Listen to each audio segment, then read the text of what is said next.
Chilling tales for dark nights.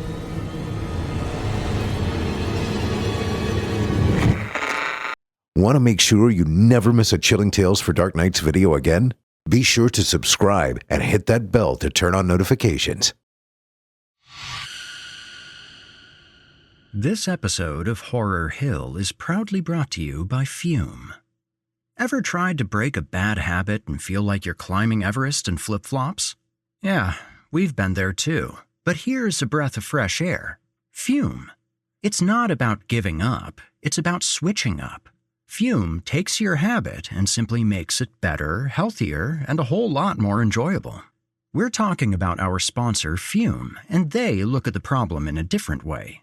Not everything in a bad habit is wrong, so instead of a drastic, uncomfortable change, why not just remove the bad from your habit?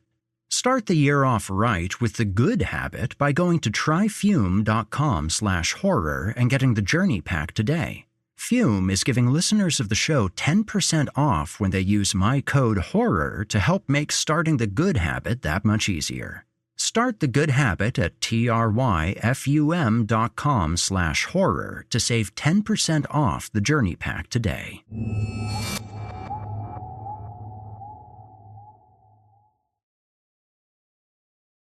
The following program is a production of Chilling Entertainment and the creative team at Chilling Tales for Dark Nights, and a proud member of the Simply Scary Podcasts Network. Visit simplyscarypodcast.com to learn more about this and our other weekly storytelling programs, and become a patron today to show your support and get instant access to our extensive archive of downloadable ad-free tales of terror. Thank you for listening, and enjoy the show.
Disclaimer.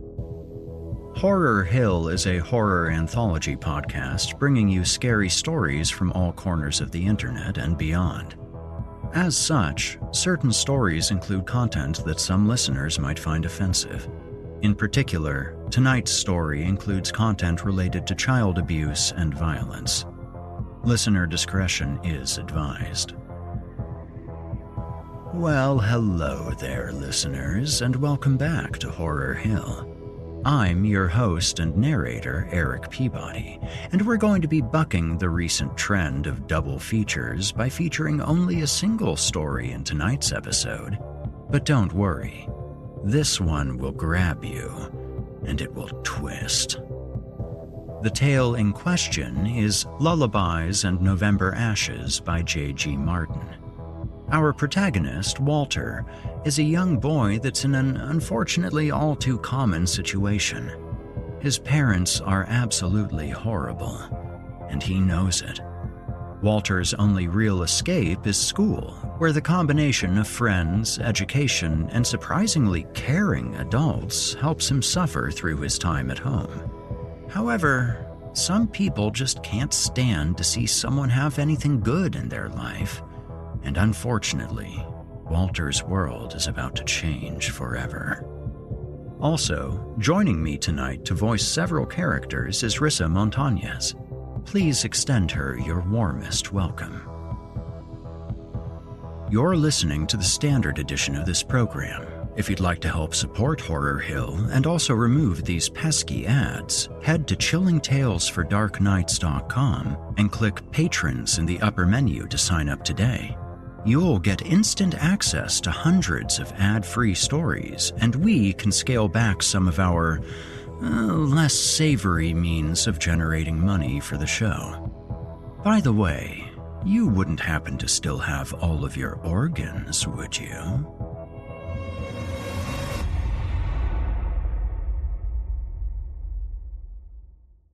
And now, from author J.G. Martin, I give you Lullabies and November Ashes. Third grade for me was not a pleasant time. Sure, there were bright spots in the year. There always are. Overall, though, I rate third grade a 1 out of 10, and that's probably being generous. My mother and father were not exactly great role models in my life. My dad was cold and, in retrospect, probably a sociopath, or at least a narcissist. He rarely spent time with me, and when he did, I could tell he regretted it. Usually, he did his best to forget I existed. My mother was kinder. Sometimes she helped me with my homework, and she always drove me to school. When she dropped me off, she'd wave goodbye with a smile, and, as if reading from a script, tell me she loved me and hoped I had a good day. I liked my mom. Sometimes I think I even loved her, at least when she wasn't drinking. Her vice made sense in retrospect, given the man she decided to shore up with, but what didn't make sense, especially to 8-year-old me, were the relentless insults she'd throw my way. Lazy, waste of space, brat, dumbass. These were all mainstays of her vocabulary, never far from her lips once they'd been soaked with wine. My escape from the depression of my home life was school. Growing up, I loved everything about it.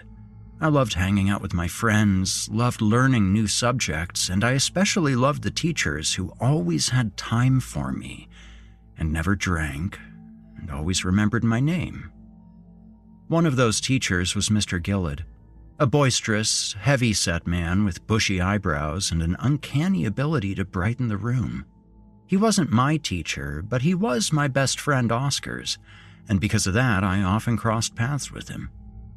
The first time I ever told him my name, he remembered it. Like magic.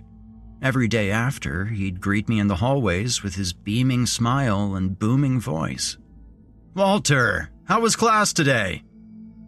I would always tell him exactly how it was. Usually, it was good, but sometimes it was frustrating or boring. No matter what, though, Mr. Gillard always listened intently, eyes focused on me and a grin on his face. It was like we were the only two people in the world. He was the first person I met that inspired me to be better than I was, and the first person that made me believe I actually could be. One autumn day, I was feeling particularly low.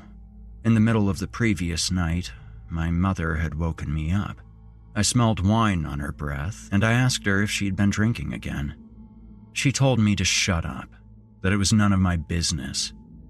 Swaying on her feet, she stood over my bed, staring at me.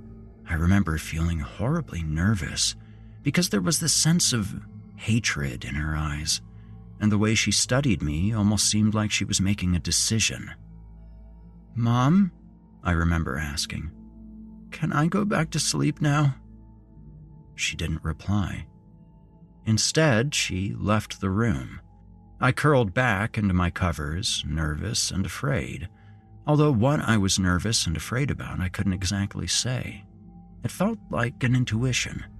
Something deep inside of me, something primal, was screaming that the way my mother was looking at me was not okay.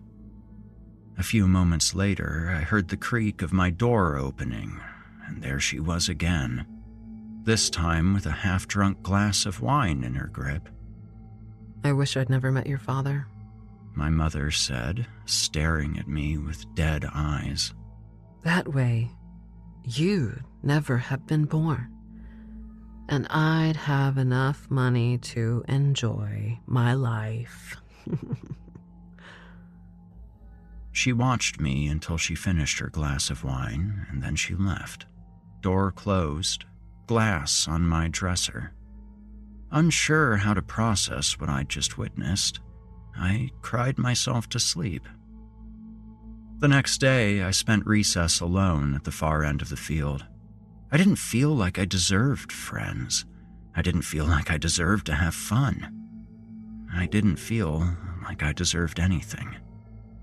When the bell rang, I took my time getting back to class. As I entered the door of the school, I was greeted by an empty hallway. The rest of the students had already returned to class. My stomach twisted, knowing I was in for a talking to, and probably a detention once I got back. "Walter!" a voice shouted. Mr. Gillett. Out of all the teachers I could have crossed paths with, somehow Mr. Gillett felt like the worst. He was the one adult that actually cared about me. For him to see me like this, out in the middle of the hall when I should have been in class, it probably destroyed whatever goodwill he had for me. "Sorry, Mr. Gillett," I said, my eyes downcast. He wasn't angry. Instead, he knelt down in front of me. "Is something wrong?" I shook my head, but for one reason or another, the floodgates opened. My face scrunched up in a grimace, and then I started to sob. Before I knew it, I was bawling my eyes out in the empty hallway. He took me by the shoulder and ushered me into a classroom undergoing renovations. He closed the door and sat me down at the teacher's desk. "What's happened?" he asked me, his voice calm and kind. I told him everything. I told him about my father's cold indifference, my mom's drinking, and how last night she had woken me up to tell me she wished I'd never been born. I worked all of it out between sobs, my nose runny with snot and my cheeks soaking wet with tears. Mr. Gillett pulled me into a tight hug. "I'm so sorry, Walter," he said. At length, he let me go and then sighed. "You know, it's tough to talk about these things at times, but it's important that we do. My parents weren't especially kind to me either." It seems strange to me that somebody like Mr. Gillett, the kindest man I knew, could have had parents who were anything less than saints. I didn't know what to say, but thankfully I didn't need to say anything because he kept talking. Something important that I think a lot of people learn far too late in life is that none of us are defined by our parents or our upbringings. Our future's our own. We get to choose who we become. "We do?" I asked him, calming down. I sniffled and wiped my nose on my sleeve. "That's right, we do," he said, his voice adopting a more serious tone. His eyes, usually so bright and full of cheer, now looked sullen and filled with sadness. He seemed somehow distant. "It took me a long time to realize that, Walter. For a long time, I felt like I needed to do what society wanted, or be the sort of person my parents wanted me to be. It was only recently that I realized that in doing so, I wasn't actually living my life." Mr. Gillett sighed, shaking his head and muttering something beneath his breath. "I never felt fulfilled, because each day I felt like I was part of a play or an act. I felt like I was fighting tooth and nail against my instincts, and it was only making me more desperate to see them through." He bit his lip. I was never happy. It was a heavy conversation to have with an 8-year-old, and while a lot of its nuance went over my head, I decided I got the gist of what he meant. "So, no matter what anybody says, even my mom and dad, I should just keep being me?" He smiled, and the sadness in his expression seemed to evaporate near instantly. He was back to the beaming, joyous teacher I knew and loved. "Something like that," he said, ruffling my hair. "Hey, here's an idea. Why don't you join Oscar and the rest of my class tomorrow? We're going to be doing a trivia competition in the morning. Oscar tells me you're one of the smartest kids in the grade. It'd be a shame if you missed out." I grinned, sniffling. I don't know if Mrs. Applefig would allow it. My eyes drifted up to the clock above the closed door. Its minute hand ticked forward to 10:32 a.m. Actually, I think I'm already going to be in a lot of trouble for being so late. My mood plummeted all over again. Maybe my mother was right. I couldn't seem to do anything right, even get to class on time. "Well, then how about this?" Mr. Gillard said, standing up and opening up a drawer in the teacher's desk.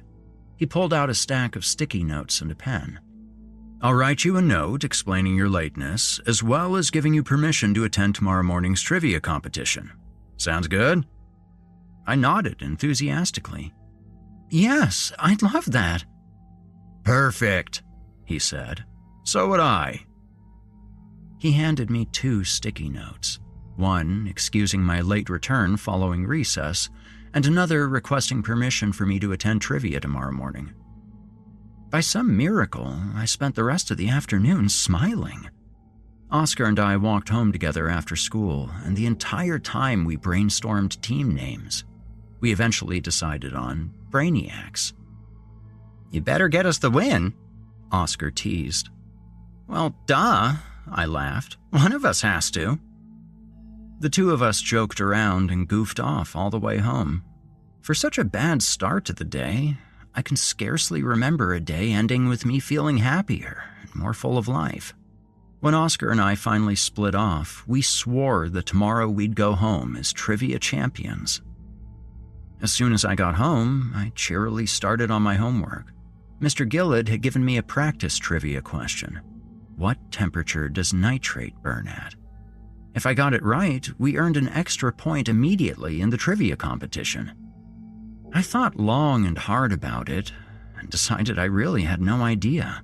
To be honest, I'd never heard the word nitrate before in my life, which meant it was probably a trick question. It sounded like something way beyond a third grader, so maybe Mr. Gillard wasn't expecting me to know the answer. He had forbidden us from using the internet, and I bet you that if I got the right answer for it, then he'd know I was cheating. Instead, I wrote, "very hot," with a confident flourish of my pencil. A short while later, I heard the front door open and my mom came home. She paid me a hasty smile before pulling off her jacket and opening the cupboard to start on supper. "Hey, Mom," I said, beaming.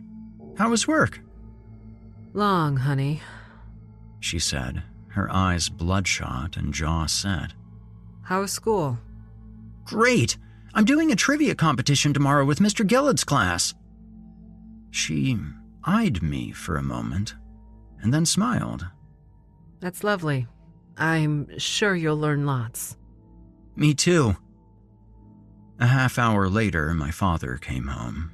He threw his jacket over the kitchen chair and immediately asked where supper was. "I've been stressed all day, Sarah, and I come home and you still haven't started dinner?" I shrank into my homework, doing my best to ignore my parents arguing. "I have started supper," my mother countered. "I just haven't started cooking it yet. The ingredients are all ready to go." "Jesus fuck, Sarah!" my dad bellowed. "Can't anybody in this house do anything right?"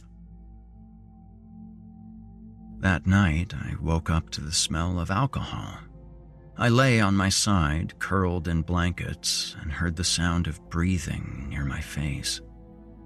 "Worthless," my mother's voice whispered from behind me. I felt her hand wrap itself around my neck, and I didn't move. I didn't speak. I didn't so much as breathe. My body was paralyzed with fear. "You stole my life from me," she hissed. "If only you would just go away." Her fingers squeezed, their nails biting into my flesh. My throat contracted. I gasped for air, whimpering in pain and terror, and then, almost as soon as she started, she stopped. Her hand slipped away from my neck, My back was to her, but I could tell from the shadow she cast on the wall that she was still there, standing in the dark, watching me, drinking wine straight from the bottle. A half an hour later, she finished and put the bottle down on my dresser. I watched her silhouette wipe her lips and heard her mutter the word, Tonight.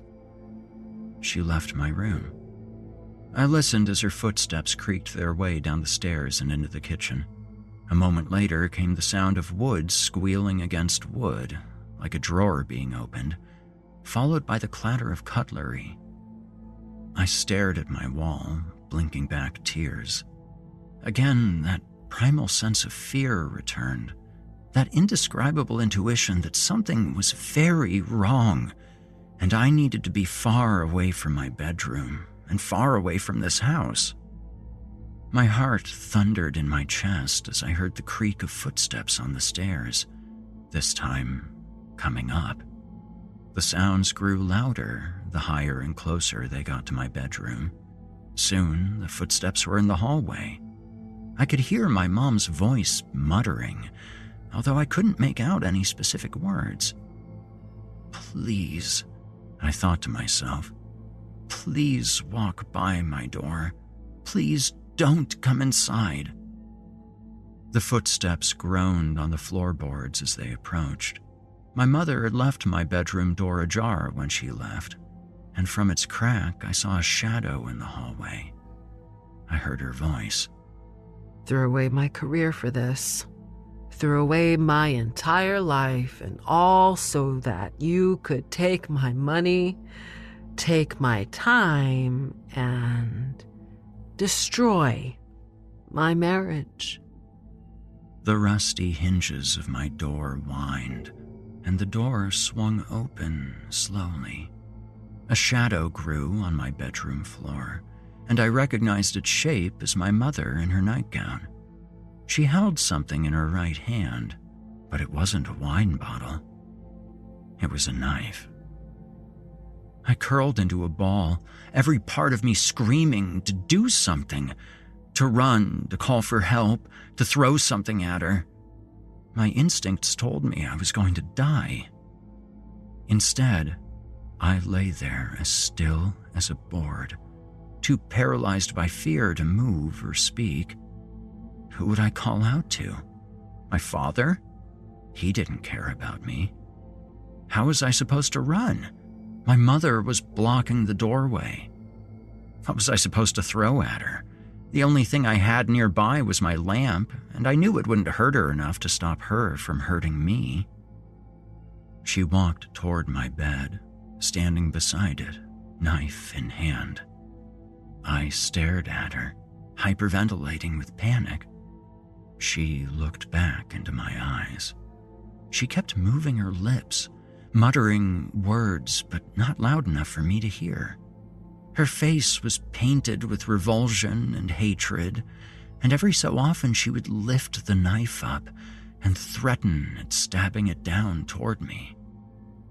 Then, she turned on her heel and left my room, closing the door behind her.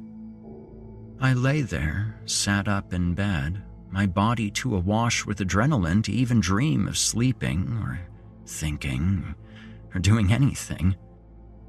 I just waited, wired and awake. I waited for her to come back and kill me. She never did. The sun rose, and with it came the sound of cars in the street and dogs barking in their yards. I nervously stepped out of bed. My feet were cold against the hard wood, but I barely noticed. All I could think about was my mother and how she would react this morning. Usually she was full of smiles and affection after she'd slept off the booze, but after last night I wasn't so sure. Something seemed to have changed in her.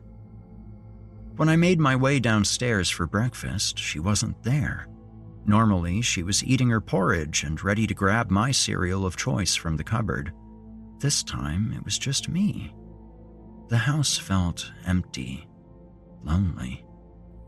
I clambered onto the countertop and opened the cupboard, pulling out a box of Frosted Flakes. I did my best to remember what Mr. Gillett had told me the day before. It doesn't matter what my parents think of me, I thought to myself. I need to forge my own path and listen to my heart. I have to do what I think is right, and not let anybody, my parents or otherwise, get in the way of that. I thought about his words over my bowl of cereal. Even if my dad didn't love me, and even if my mom wished I'd never been born, I could still find my own path in life.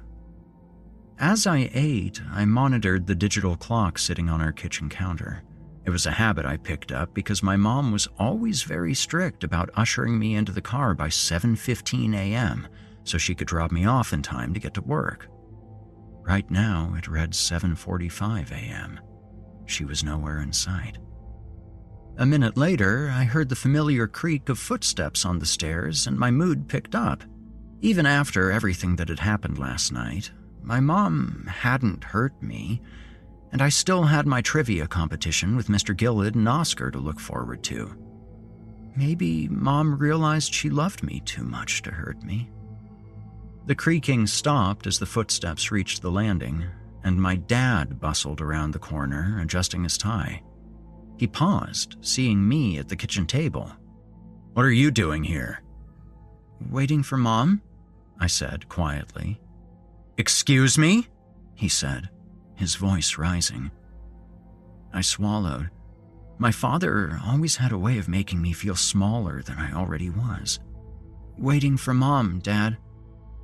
He stared at me with something between irritation and disbelief. "Your mom's not home."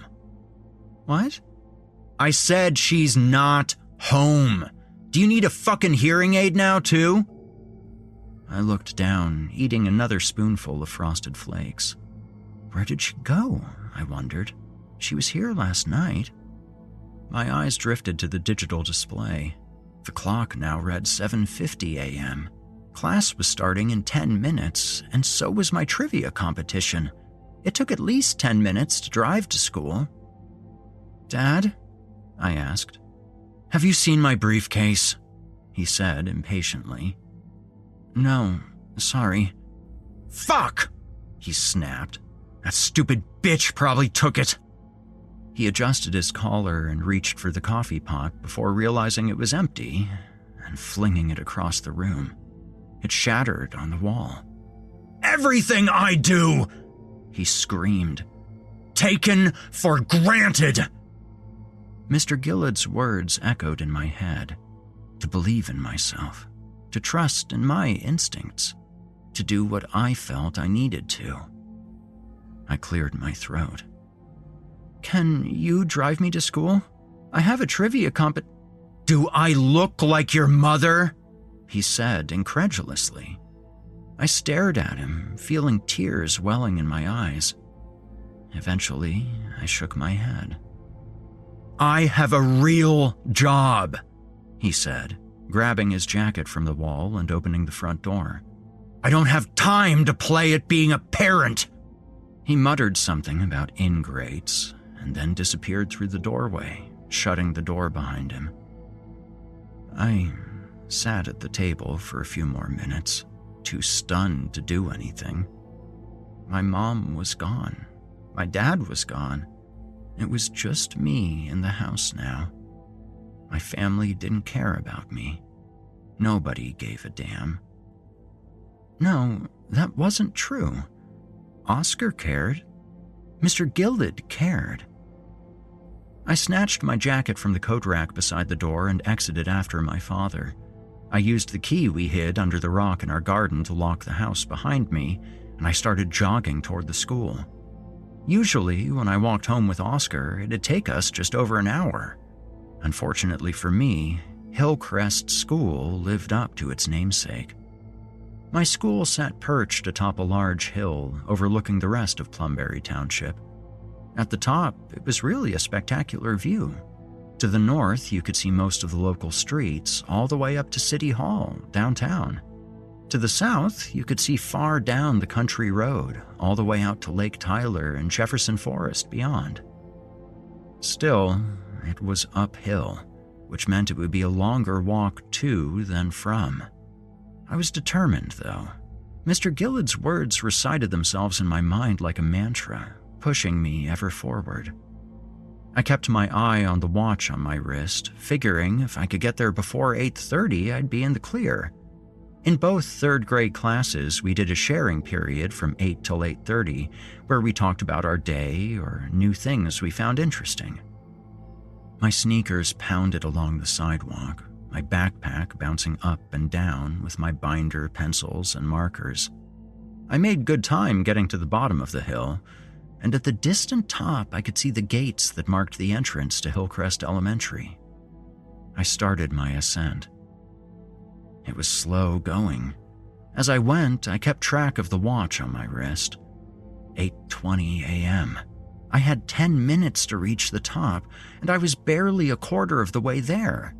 My breath was coming in big heaves, and my legs, tired from jogging for so long, burned with soreness. I felt lightheaded and wobbly, out of breath. I continued to climb, more slowly now. I didn't have a water bottle, and I was beginning to feel incredibly thirsty, but I knew I needed to get to the top before the trivia competition started. Somehow, even after everything that had happened with my mom and dad, I felt like if I could just win that competition, then everything would be all right. This episode of Horror Hill is proudly brought to you by Fume. Taking a quick break here to remind you about this week's sponsor, Fume. Hey there, listeners, it's your friend Erik here.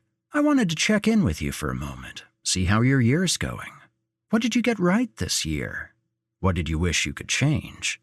Speaking of change, as we touched on earlier, sponsor Fume looks at things in a different way. Instead of completely erasing your undesirable habits, why not just remove the bad elements from them? Fume is an innovative, award-winning flavored air device that can help you be on your way to becoming your best self. Instead of electronics, Fume is completely natural. Instead of vapor, Fume uses flavored air. And instead of harmful chemicals, Fume uses delicious flavors, such as classic mint or raspberry lemon, among others. So make your mouth happy and refresh your senses with every inhalation with Fume.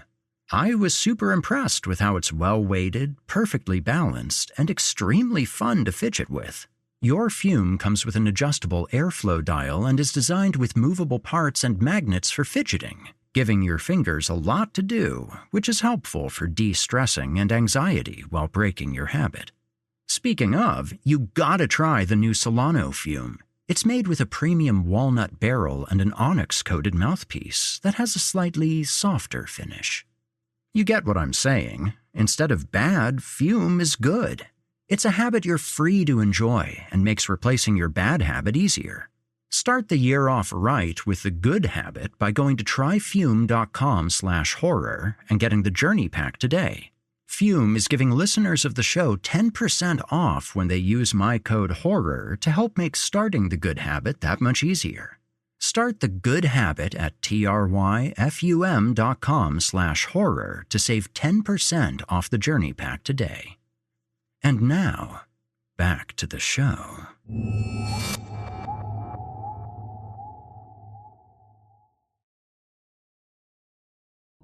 My mom would come home and she'd realize how smart I was and decide that drinking wasn't worth it. And my dad would be so proud of me that he'd start taking an interest in my studies. My eyes drifted back to the watch and my heart fell. 8:45 a.m. How had I been walking up the hill for so long already? I stopped, catching my breath and realizing none of it mattered anymore. I was way too late for trivia, and I was probably going to end up in detention besides that. There wasn't any point in rushing now. My day was already ruined. I took the rest of the hill at a slower walk, and my legs thanked me for it. I hated my mom for leaving last night, and I hated my dad for not driving me to school. I hated both of them for making me miss out on trivia and disappointing the one adult who seemed to care about me, Mr. Gillett. Tears tugged at the corner of my eyes as I considered how ashamed of me he probably was. He went through all the trouble of securing me permission to attend his class this morning, and I gave him my word I'd be there. Then I didn't show up at all, and my dad didn't so much as call the school to let them know I'd be late. He probably thought I was just as much of a lost cause as my parents by now. There he is! A shrill voice shrieked. Oh my God! He's here!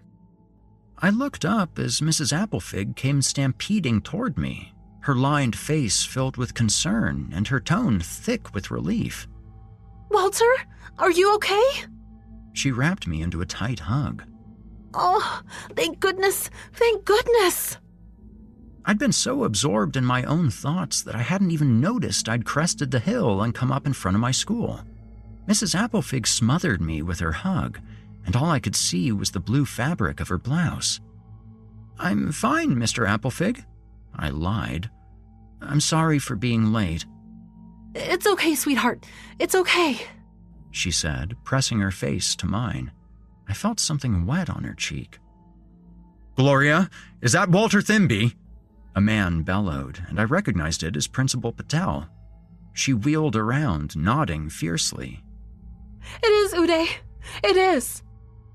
Freed from Mrs. Applefig's all-encompassing blouse, I became acutely aware of something very strange. My entire school was staring at me. "Bring him over here," Principal Patel called out. "Everybody, triple-check your students and make sure everybody's accounted for." Mrs. Applefig ushered me into a line with the rest of my classmates, and I plunked down on the grass beside Jesse Wilson, a blonde kid who held the record for most school suspensions in 3rd grade. He leaned over and whispered into my ear. "Phew," he said. "Gotta say, man, for a while there you had us worried." "Had you worried?" I said, feeling too depressed to chit-chat. "Yeah," he said. He thumbed over his shoulder back at the school behind us. "We thought you were still inside." Still inside? I turned around and gazed at the school with narrowed eyes.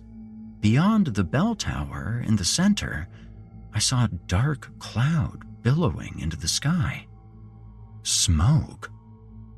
"The back of the school caught fire sometime this morning," Jesse explained. "We did the fire drill thing. Everybody ditched the classrooms and came out here, but I guess we're still missing some students." He grinned. "One less now, though." I swallowed. The smoke was pitch black and heavy. It looked like it was growing thicker. "Firefighters are on the other side," Jesse continued. "Fire's been going for like 20 minutes now, and it keeps getting bigger. They're calling in fire trucks from the next town over. Pretty wild." I stared, transfixed at the pillar of shadow rising from the school. Beneath it, faint in the brightness of the morning sun, I spotted the flicker of flames. The school was burning. Just then, a cacophony of sirens sounded in the distance. A handful of seconds later, and 2 fire trucks roared over the crest of the hill, through the school gates, and swung around the parking lot toward the south side. I gazed after them in awe. I'd never seen fire trucks in action before. "Mr. Thimbley," Principal Patel said firmly. I blinked, pulling my gaze from the school. Mr. Patel crouched down, meeting me at eye level. "I need to know if you were in Mr. Gillett's class this morning." "Mr. Gillett's class?" I said, confused. "No, I was late. I was supposed to be, but—" "Jesus," he muttered, shaking his head and standing up. "He wasn't!" He shouted to somebody I didn't recognize. They were in a suit and on a cell phone, and their lips were moving fast. "That's not good," Jesse said beside me. "What's going on?" I asked, fear beginning to take seat in my chest. "Pretty sure I heard him say we're missing 22 kids still, and 1 teacher." My heart sank, a piece of me already knowing the answer to the question I was about to ask. Who's missing? Mr. Gillett, Jessie said darkly. Nobody knows where he is, or his class. They're 2 doors down from us, I argued. How can they not know where he is? Mrs. Applefig appeared in front of us, her finger pursed to her lips. Shh, shh. She hissed. It's important that we're all quiet. This is a very serious situation, and it's crucial that Principal Patel is able to hear what's going on. Jessie and I closed our mouths, nodding in acknowledgement. As soon as Mrs. Applefig shuffled out of earshot, he leaned over and resumed his whispering. That's the thing.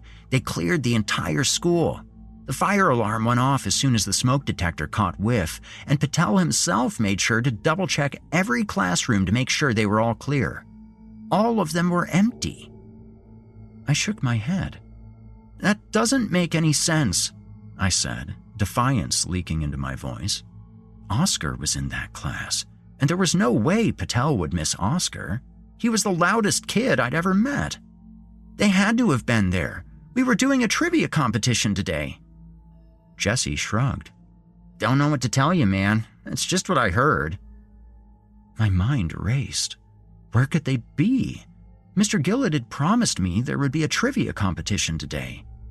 He hadn't told me to meet the class anywhere special. They had to be here. My eyes scanned the crowd of assembled students. Each class was separated into small ranks, with their teachers standing out front. I went over every one of them, once, twice, and then once again to be certain. No Oscar. No Mr. Gillett. No. Just no.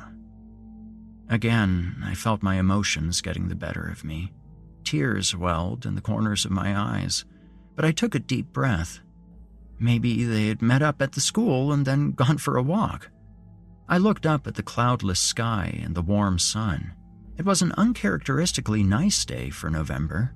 Maybe Mr. Gillett took them outside for the trivia competition so that they could enjoy the weather. Yeah, that was it. A crash sounded behind me, and everybody's heads turned in near unison. I watched, transfixed in horror, as the bell tower, now almost entirely enshrouded in thick black smoke, sagged, and then, with a loud groan, fell backwards onto the blazing south wing. The resultant collision was deafening. The roof of the school caved in instantly, and in its wake exploded an inferno of smoke and flame. Screams erupted from the students. My jaw dropped. I was watching my school, the one place I truly felt at home, burn to ash in front of my eyes. It felt surreal, like I was dreaming and couldn't wake up. It was Mrs. Applefig's crying that brought me back to earth. She had a hand covering her mouth, and she kept muttering the words, Oh no. Oh no. A minute later, a school bus arrived, and all of us whose parents hadn't picked us up yet were loaded into it.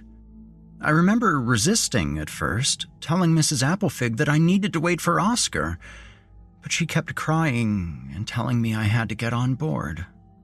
Please, she said. Please, Walter. Please. Just go. I relented, and 15 minutes later, the bus dropped me off at home.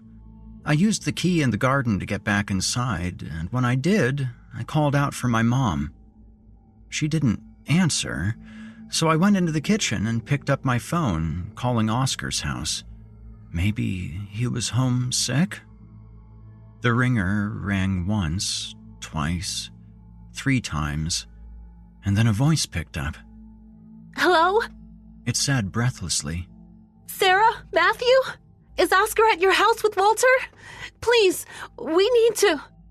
No, I said. This is Walter. Oscar's not here. The line went quiet on the other end. Is he not at home? I asked. No, said his mother's voice, though it was broken and filled with sadness. I heard her stifle a sob. I'm sorry, Walter. I have to go. Okay, Miss Cortez. The line went dead, and I hung up the phone. I looked over at the clock. It read 10:54 a.m. My dad wouldn't be home for another 6 hours, so in the meantime, I made my way to the living room and turned on the TV, hoping maybe there was something on the news. I flicked through the channels until I spotted a newscaster in front of my school. Here in front of Hillcrest Elementary, where a vicious fire has caused the bell tower to collapse upon the south wing. Firefighters have managed to get the blaze out, and efforts to locate survivors, as well as fully assess the extent of the damage, have begun. The woman speaking, dressed in a nice 3-piece suit, turned her attention to somebody off camera. They exchanged a few words with her microphone down. A moment later, she looked back at the camera and raised her microphone to her mouth. I've just received word from the fire department that several remains have been located within Hillcrest. These remains are suspected to belong to the missing 3rd grade class, taught by Mr. Heinrich Galad. An emptiness stole through me. The news lady continued speaking, but her words washed over me like white noise. Several remains have been located within Hillcrest. The words haunted me, replaying over and over again in my head. It wasn't until my father came home that I realized just how long I'd been sitting there. "Walter?" he said before rushing over to me. He pulled me into a tight hug. "Oh, God, Walter. I was so worried for you. I was in a meeting and I didn't hear until 20 minutes ago. Once I did, I came right over." "It's okay, Dad," I said, though my voice was void of emotion. It was such an odd sort of feeling. All of my life, I had craved this sort of attention and affection for my father, and yet now that I was receiving it, it didn't mean anything to me. I felt empty inside. My dad took me upstairs, ordered me my favorite pizza, and rented the newest Harry Potter movie. He sat with me all night. Every so often, he would ask me if I was okay, and apologize for yelling at me earlier, but I hardly registered it. My thoughts were consumed with thoughts of Oscar and Mr. Gillett. They were gone. The next morning, school was predictably canceled. My father stayed home with me and put on another rented movie in my room. This one was Monsters, Inc.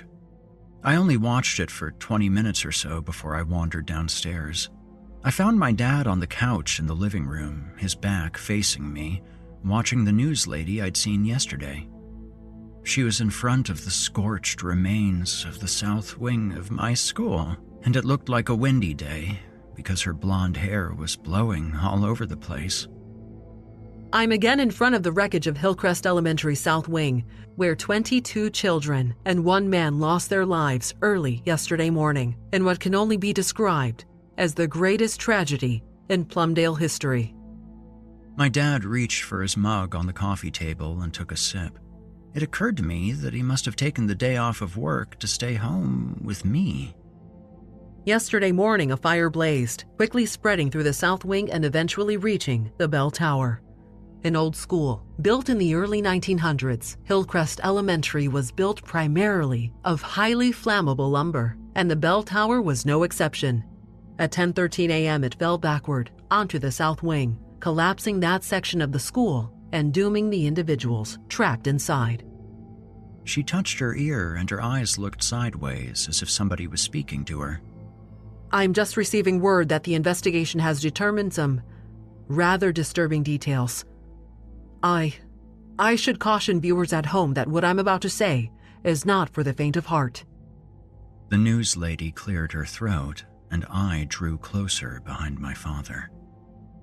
Investigators have located 2 thick wooden doors in the wreckage. The deadbolts belonging to these doors were discovered in the outward, locked position. According to blueprints, these doors lead into the basement of the school, where the Hillcrest archive was held. Jesus, I heard my father mutter, leaning forward and setting his mug back down on the table. The 22 students and teacher, who we have now positively identified as one Mr. Heinrich Gilad via dental records, appear to have been locked inside the school's basement at the time of the blaze. Details pertaining as to why are still unknown. The stunning ferocity of the blaze, according to investigators, was due to old film reels housed in the school's archive. These reels contain nitrate, a substance which burns hotter than gasoline. A lump formed in my throat. One aspect of the tragedy that school principal Uday Patel is wrestling with is that he never physically cleared any of the school's basement areas. The camera cuts out, and I see my principal giving an interview on the school grounds, but in a different location during a different time of day. "I checked everywhere," he said, adjusting his glasses and keeping his voice level. "Every classroom was personally cleared by myself, as well as a team of 3 other faculty members. We ensured to check all of them. I double-checked them personally and suffered severe smoke exposure in the process. Of course, in the interest of protecting my students." What about the basement? The interviewer asked from off-screen, and I recognized the voice as the news lady from earlier. Principal Patel's voice cracked as he began his reply. "I saw no need to physically check the basements. It seemed a dangerous task given the relative size of them and the speed at which the blaze was spreading. As I walked by the basement areas in each wing, I called down and asked if anybody was down there and needed assistance. I heard no response, and so I continued on. There simply wasn't time." The screen cut back to the news lady, and a small icon in the corner read, "Live." Strangely enough, despite Principal Patel's calls, nobody answered. Given the amount of remains located within the school's archive, it seems as though such screams would have been loud and plentiful. One theory as to why Patel didn't hear any of the victims was that they had already suffered from toxic inhalation due to the nitrate film off-gassing. It's highly likely they'd already passed out. Sorry? The news lady brought a hand to her earpiece again. Seconds ticked by in silence, and I realized somebody must be speaking to her on the other end because her expression slowly became more and more disturbed. Finally, she cleared her throat and brought the mic to her lips. For those watching at home, particularly family members of the suspected deceased, your viewer discretion is advised. Her voice trembled. I can hardly believe I'm about to say this in Sleepy Plumdale, but investigators have just determined that, based on observed damage to a child's hyoid bone, their throat is presumed to have been slit. The news lady closed her eyes and took a deep breath. According to dental records, one Oscar Cortez appears to have died prior to the start of the blaze. I gazed, transfixed in horror, at the television screen. My father was too stunned to notice me creeping ever closer, drawn toward the scenes on the display. It is now being posited that perhaps this young man was killed in an attempt to scare the remaining 21 children into silence. "Oh my God," my dad muttered. He ran a hand through his mess of hair, and I could tell by his sleeves that he was wearing his housecoat. He didn't even bother getting properly dressed. I took another step closer, and the floorboard croaked. My father turned around. "Walter," he exclaimed. "Jesus, Walter, you shouldn't be watching this."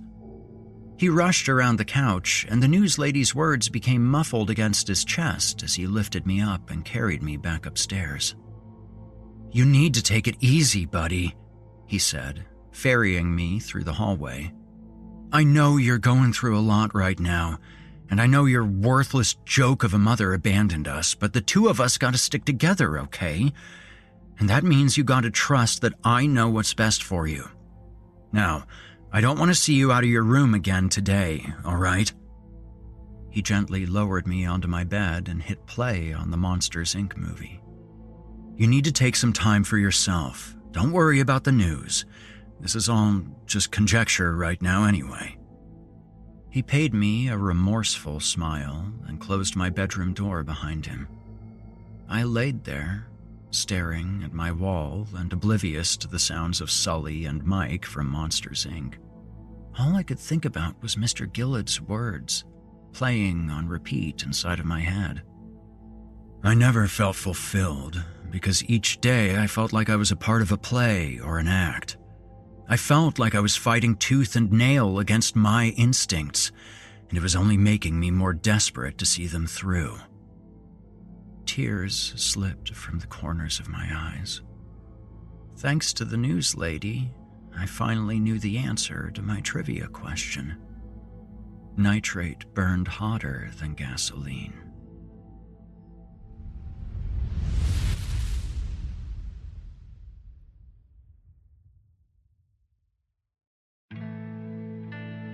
You've been listening to Lullabies and November Ashes by J.G. Martin.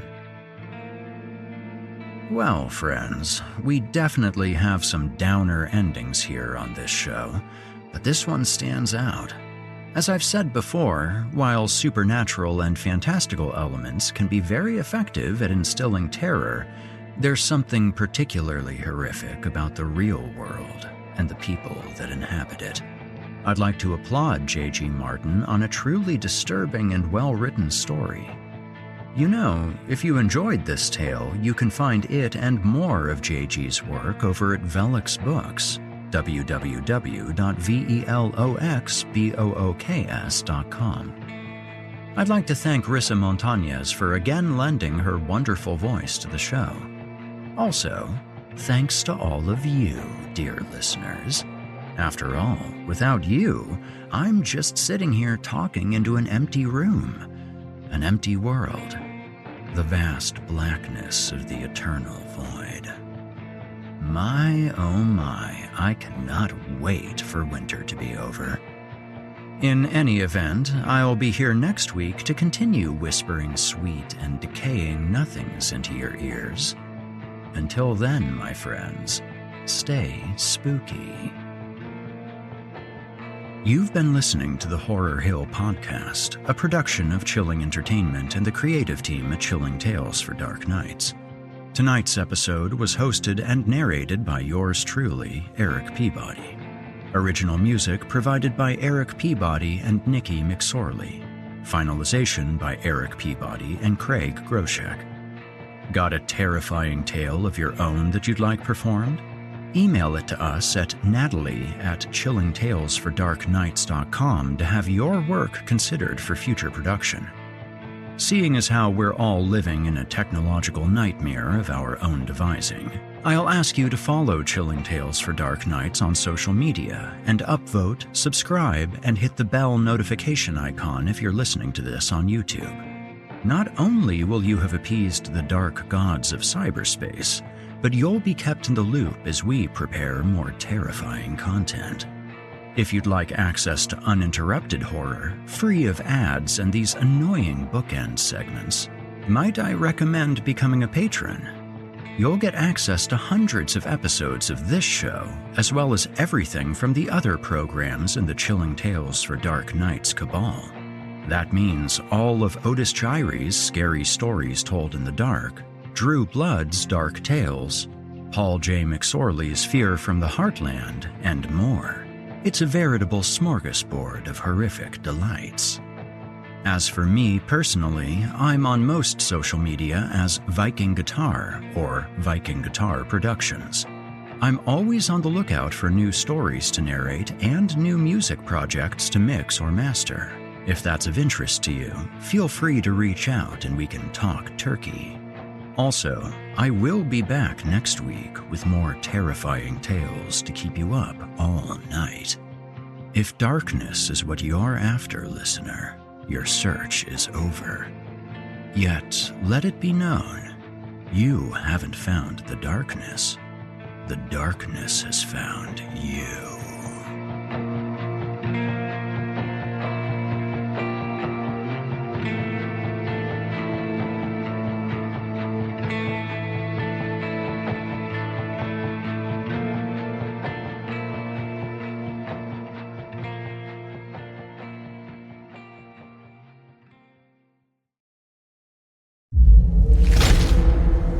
Tales for Dark Nights.